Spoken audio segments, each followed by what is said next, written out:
दुनिया की सबसे पावरफुल कंट्रीज में एक स्ट्रेंज टेंशन चल रहा है। एक तरफ चाइना ओपनली कह रहा है कि अमेरिका अब एक डिक्लाइनिंग पावर है, चाइना एक राइजिंग पावर है। और सच कहें तो डोनाल्ड ट्रंप खुद भी कई स्पीच में ये मान चुके हैं कि अमेरिका ने अपनी मैन्युफैक्चरिंग फैक्ट्रीज को और जॉब्स का एक बड़ा हिस्सा लूज कर दिया है। लेकिन असली क्वेश्चन यहाँ से स्टार्ट होता है। अगर अमेरिका को चाइना को रोकना है तो नेचुरली उसे इंडिया के और क्लोज आना चाहिए था। फिर भी इंडिया और अमेरिका के रिलेशन में एक फ्रिक्शन क्यों दिखाई दे रहा है? आज की डॉक्यूमेंट्री में हम समझेंगे चाइना वर्सेस अमेरिका की psychological war, Trump controversy, Marco Rubio की इंडिया विजिट और कैसे एक भारतीय जर्नलिस्ट के सवाल ने पूरी प्रेस कॉन्फ्रेंस का मूड चेंज कर दिया। मैं अनुज बत्रा एक बार फिर से आपका स्वागत करता हूं इंडिया फर्स्ट चैनल पे। आज चाइना सिर्फ एक इकोनॉमी बिल्ड नहीं कर रहा है, चाइना एक नैरेटिव बिल्ड कर रहा है। चाइनीज मीडिया और एनालिस्ट ओपनली बोल रहे हैं कि 21st सेंचुरी एशियन सेंचुरी होगी। चाइना ने मैन्युफैक्चरिंग पावर बिल्ड की है, एक्सपोर्ट्स इंक्रीज किए हैं, इंफ्रास्ट्रक्चर एक्सपेंड किया है और दुनिया भर में इन्फ्लुएंस बढ़ाया है। दूसरी तरफ चाइना एक में कह सकते हो पॉलिटिकल डिवीजन बढ़ा है, डेट इंक्रीज हुए हैं और मैन्युफैक्चरिंग का बड़ा पार्ट एशिया शिफ्ट हो गया। इसी वजह से चाइना बार बार अमेरिका को डिक्लाइनिंग पावर बोलता है। और ऑनेस्टली देखा जाए ये सिर्फ मिलिट्री कंपटीशन नहीं है, ये इमेज और परसेप्शन की भी वॉर है। डोनाल्ड ट्रंप ने चाइना को इकोनॉमिकली प्रेशराइज करने की कोशिश की है, टैरिफ्स लगाए हैं, ट्रेड वॉर स्टार्ट की है, चाइनीज कंपनीज पर रिस्ट्रिक्शंस लगाई हैं। ट्रंप का गोल था कि चाइना को इकोनॉमिकली वीक किया जाए, लेकिन रिजल्ट मिक्स रहा। चाइना कोलैप्स तो नहीं हुआ, उल्टा चाइना और अग्रेसिव हो गया, ग्लोबल सप्लाई चेन डिस्टर्ब हो गई और दुनिया में एक अनसर्टेनिटी बढ़ गई। अगर अभी भी आप भरोसा नहीं हो रहा है आपको या भरोसा नहीं कर पा रहे हैं तो इस स्ट्रेटेजी को समझने के लिए आप एक मैट्रिक्स देखिए। यहाँ पे आपको ट्रंप की स्ट्रेटेजी, गोल और रिजल्ट आपको दिखाई देंगे। ट्रंप ने टैरिफ लगाए कि चाइना वीक हो जाए, लेकिन हुआ क्या? प्राइस इंक्रीज हो गए। टेक रिस्ट्रिक्शंस लगाए कि चाइना स्लो हो जाए, लेकिन चाइना ने अपनी टेक इंडस्ट्री को ही पुश दे दिया। आपका ट्रेड प्रेशर डाला गया कि मैन्युफैक्चरिंग रिटर्न होकर के यूएस आए, लेकिन हुआ क्या? सप्लाई चेन अनस्टेबल हो गई। अब आप भरोसा करो या ना करो, जियो पॉलिटिक्स ऐसे ही चलती है।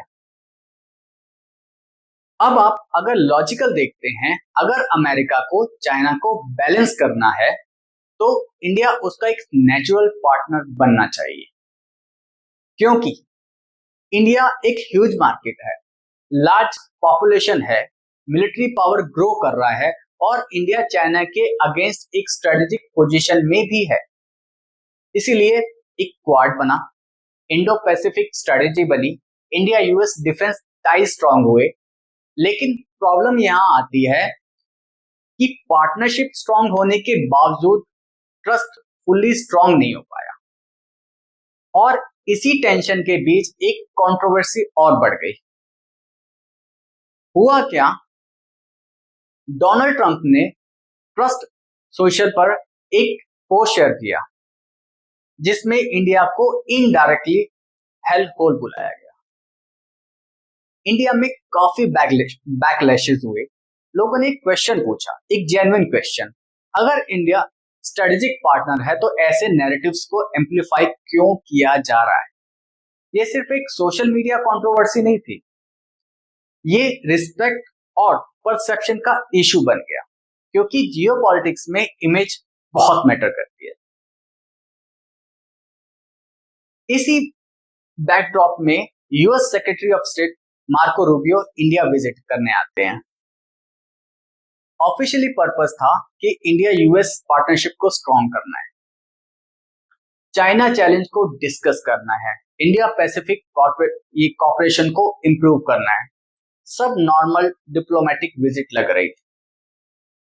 फिर प्रेस कॉन्फ्रेंस स्टार्ट होती है और वहीं पर एक अनएक्सपेक्टेड मोमेंट आ जाता है। प्रेस कॉन्फ्रेंस चल रही होती है, तभी वियोन के जर्नलिस्ट सिद्धार्थ सिब्बल एक डायरेक्ट क्वेश्चन पूछते हैं। क्वेश्चन का फोकस था इंडियंस के अगेंस्ट रेसिस्ट कमेंट ऑनलाइन क्यों आ जाते हैं, ऑनलाइन हेट नैरेटिव्स क्यों चलाए जाते हैं और उन कमेंट्स को एंडोर्स क्यों किया जाता है। रूम का एटमॉस्फेयर सडनली बहुत सीरियस हो जाता है। मार्को रूबियो विजिबली अनकंफर्टेबल लगने लगते हैं। फिर वो जवाब देते हैं, every country has stupid people who make dumb comments. ये स्टेटमेंट तुरंत सोशल मीडिया पे वायरल हो जाता है, क्योंकि लोगों का एक कह सकते हो कि क्योंकि लोगों ने एक तुरंत रिएक्शन दिया अपना कि ऐसे कमेंट्स को एम्पलीफाई करने वालों में डोनाल्ड ट्रंप खुद भी तो शामिल हैं। और यही मूवमेंट कंट्रोवर्सी को और बड़ा बना देता है। अब यहां असली इशू आपको समझना चाहिए। इशू सिर्फ एक कमेंट नहीं था, इशू है ट्रस्ट का। अमेरिका इंडिया को एक क्वाड पार्टनर बोलता है, चाइना काउंटर वेट बोलता है, इंडिया पैसिफिक पिलर बोलता है। लेकिन जब रेसिस्ट कमेंट आते हैं, डबल स्टैंडर्ड होता है या सिलेक्टिव क्रिटिसिज्म दिखाई देने लगता है, तो इंडिया का जो पब्लिक है उसका ओपिनियन चेंज होने लगता है। आज का इंडिया वो पहले वाला इंडिया नहीं है। आज इंडिया इंडिपेंडेंट अपनी फॉरेन पॉलिसी चलाता है, रशिया के साथ तो रिलेशन रखता है, साथ में अमेरिका के साथ भी पार्टनरशिप करता है और चाइना के अगेंस्ट भी अपनी कंपटीशन या कह सकते हो कि चाइना को भी कॉम्पिटिट करता है। इंडिया अब इमोशनली नहीं बल्कि स्ट्रेटेजिकली डिसीजंस लेता है। अगर अब मैं इसे कंक्लूड करूं तो आज दुनिया रैपिडली चेंज हो रही है। चाइना राइज कर रहा है, अमेरिका भी अपनी डोमिनेंस को प्रोटेक्ट करने की कोशिश कर रहा है और इंडिया दोनों के बीच में एक मेजर पावर बन के इमर्ज हो रहा है। लेकिन एक चीज क्लियर है, अगर अमेरिका को इंडिया के साथ लॉन्ग टर्म रिलेशन या पार्टनरशिप रखनी है तो सिर्फ मिलिट्री डील्स इनफ नहीं होंगी। रिस्पेक्ट भी इक्वली इंपॉर्टेंट है, क्योंकि 21st सेंचुरी में जियोपॉलिटिक्स सिर्फ पावर से नहीं ट्रस्ट से भी चलती है। और लास्ट में मैं आपसे रिक्वेस्ट करना चाहूंगा, अगर आपको ऐसे सिंपल और रिसर्च बेस्ड जियोपॉलिटिक्स वीडियो पसंद आते हैं तो चैनल को सब्सक्राइब जरूर कीजिए।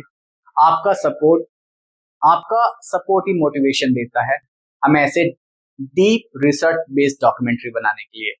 और वीडियो को शेयर भी कीजिएगा, क्योंकि ऐसे टॉपिक स्कूल बुक्स में प्रॉपरली एक्सप्लेन नहीं किए जाते।